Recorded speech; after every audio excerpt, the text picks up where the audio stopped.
I have something that I always found weird about Vim. So currently I am on the end of a word and I want to delete to the start of the word. When I press DB, I expect to delete it entirely, but no, G still exists here. So usually what you would do is go into visual mode, go to the start of the word, and then delete it. But here's the disadvantage, it's not dot repeatable. Right now, it just did something else that I had previously. Maybe like capital D or something of that nature. So not what I wanted. But there's actually a way to make it work. Instead of going to the visual mode first, we can do it second. First, we specify the action, D for delete. Then we go into visual mode and do B. And we did the same thing, but now it's dot repeatable. That actually spreads over to more things. So say I am currently on the I character and I want to delete in columns. So the dot, the period, on 2 lines down. Usually I would Control V, then 2J, delete. But once again, that's well, I'm surprised. I guess that's dot repeatable. But still, I don't like visual mode. That's my sworn enemy. So you can instead do D, Control V, 2J, and that do the same thing, which is pretty nice. And another thing that I constantly need to do, currently I am on line 37, and I want to delete the lines up to the next blank line, so 4 lines down.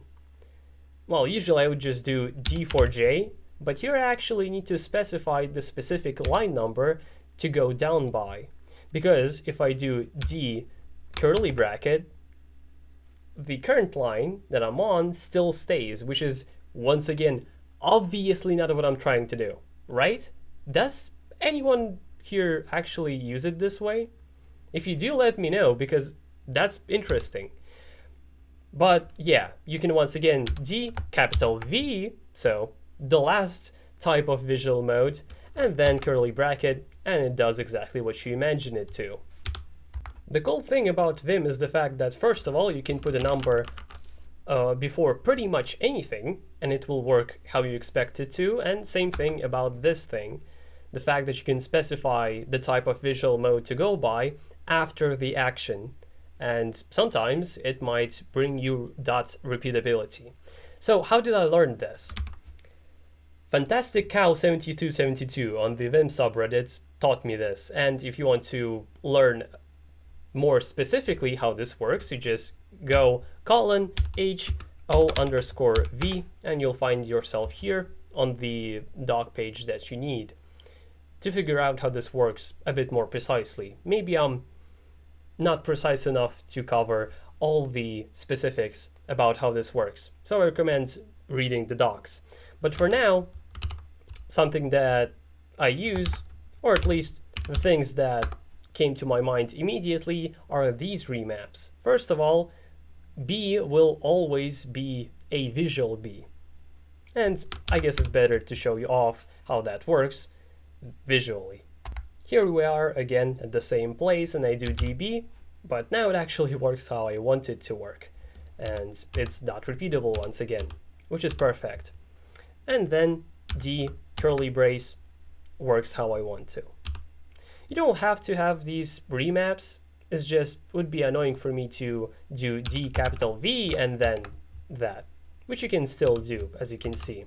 So that's my idea for remaps that really make sense, at least for me.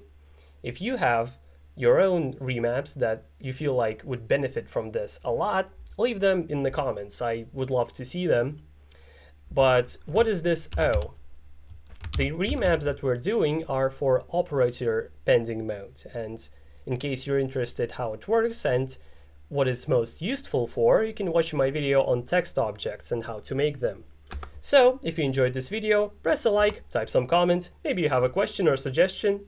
Definitely subscribe so you don't miss my content, but most importantly, stay fresh, cheese bags. And I'll see you in my next video. Bye bye!